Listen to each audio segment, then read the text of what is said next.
مجتبی ترکاشفند، تنظیم محسن امیری، ضبط استودیو تکنیک. قلم نامردیه تو کرماشا نداریم، های دختر کرجی تو نتنه بذاریم.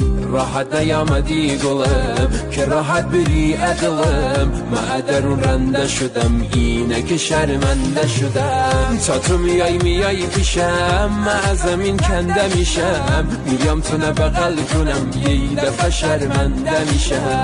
دل یکله اونم و خواهونم اما خوشش میاد، گرمدم کار خدا عشق ما به چشش میاد، گرمدم کار خدا عشق ما به چشش میاد.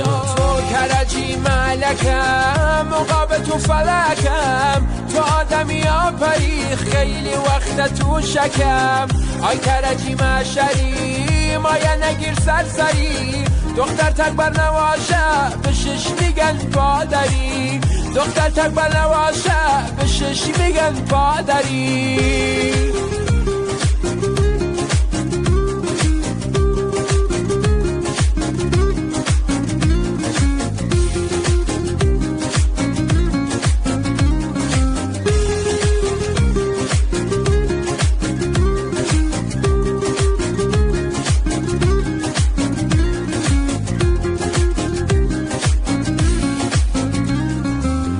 خوشش بیا خوشش نیا، خوب داره باشم را میا، ای انتظارم سر میا، ورق مایم در میا.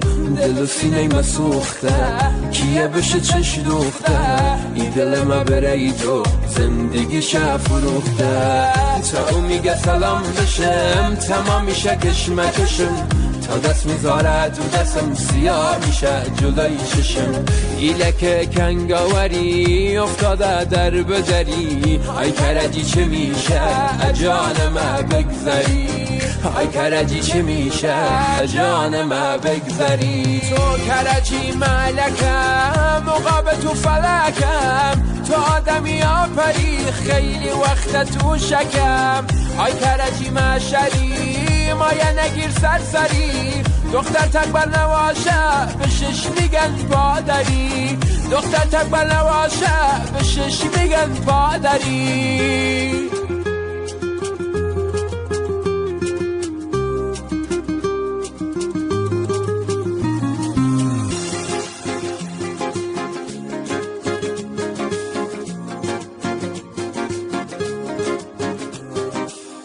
آی کرجی مشری مایه نگیر سرسری، دختر تکبر نواشه به شش میگن پادری، دختر تکبر نواشه به شش میگن پادری.